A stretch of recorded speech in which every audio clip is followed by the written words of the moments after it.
Okay, so now let's review another type of elasticity. That's in terms of income elasticity. But another type of elasticity is the price of other goods. Remember that the price of other goods was one of the determinants that we had for demand. So again, we're not deviating from our typical elasticity equation. Originally was the percentage change in the quantity of X to a percentage change in the price of X. And when we want to evaluate instead of price income, we change the P for I. Now we want to see what is the effect of a change in a different price of other good, not the price of X. And we call it the cross price. So what we're going to do, well, we're still interested in the percentage change in the quantity of X, but this is going to be as a result of a change in the price of a different good. Not the price of X, but the price of some other good, which is Y. So this is the cross-price elasticity of demand. How demand for something responds to a change in the price of something else. So for instance, let's say that the price, a percentage change in the price of X is equal to an increase of 10%. And let's say that this X, for this particular example, this X is, I don't know, let's say pizza, right? So that's this is the price of Y here. So this is the price of pizza goes up. And let's say that your interest is how that affects the consumption of X. So this is Y is pizza, and X is beer, right? So now I want to see how an increase in the price of pizza affects your consumption of beer, right? Again, we can have two situations. One situation is an increase in the price of pizza reduces your consumption of beer, or an increase in the price of pizza increases your consumption of beer. And whether it's going to be positive or negative is related to how pizza and beer are related for you or for most consumers in consumption.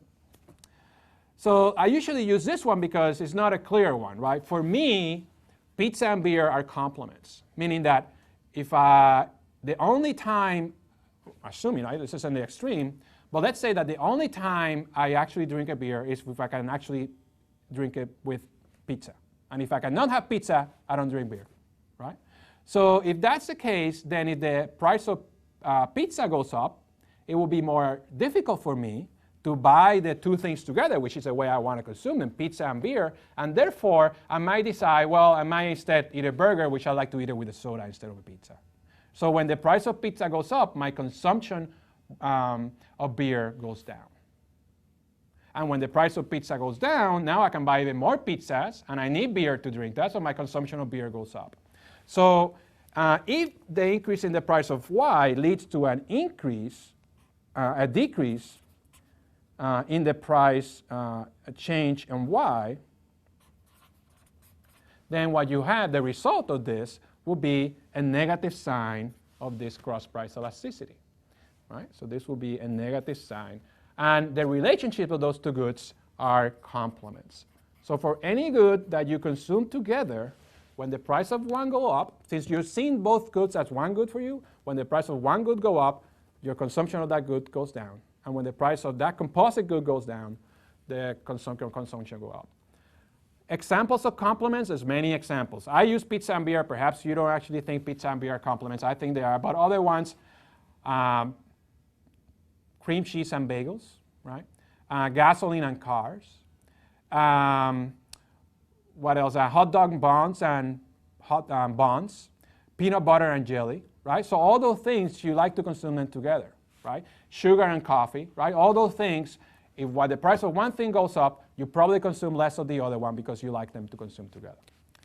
Another type of relationship that you can have is one in which an increase in the price of one thing leads to an increase in the price of the other thing. So let's say that you're talking about roses. Let's say that the price of, well, let's say we're talking about flower. Let's start with carnation. Let's say the price of Y, again, goes up by 10%, and now Y are carnations. And you want to find out, carnations, you want to find out what is the effect of an increase in the price of carnations, not in the consumption of carnations, but in the consumption of roses. right? So if the price of carnation go up by 10%, what do you think will happen to your consumption of roses? Well, again, it's that to do with the relationship between carnation and roses. Do you like to, when you like to, you mess up with your girlfriend and you want to buy them some flowers, do you usually like to buy carnations and roses? Probably not. If you have the roses, you're in pretty good shape, right? If you want your girlfriend like flowers, she's probably going to like roses, so you should probably give her roses. But you go to the counter to pay and you see a sign that says carnations on sale for, for $1, and you're paying $20 for every rose. Well, clearly you're going to say here, well, wait, I mean, I can give her my girlfriend one rose, but I can give her 20 carnations, right? So she might actually like them the same. She may not, or usually she probably not, but you may actually be thinking that you can switch to the carnations instead of the roses. Because I think in general, most people think of carnations and roses as substitutes. They're not the same, but they serve kind of the same purpose. So if the price of roses, the price of carnations goes down, you may be tempted to use some of the money you're going to use for roses for carnations.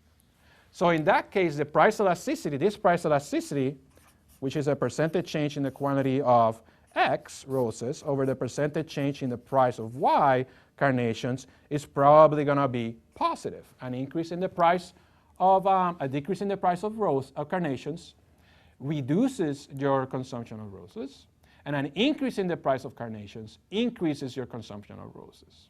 Right? So in this case, if your price of carnations goes up by 10%, your consumption of roses also go up by some percent. I can say 10%. We call these goods, again, substitutes.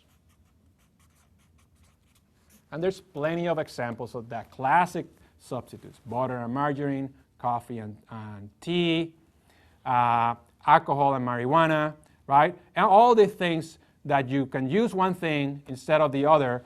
The relationship between the price and the consumption of the other thing is going to be one for substitute, which is if the price of one goes up, the consumption of the other one goes up. And the price of one goes down, the consumption of the other one goes down. So that is all the elasticities in terms of demand that we have to talk about in this class. We still have to cover the price elasticity of supply, and then we're going to do an application of this elasticity stuff when we talk about taxes.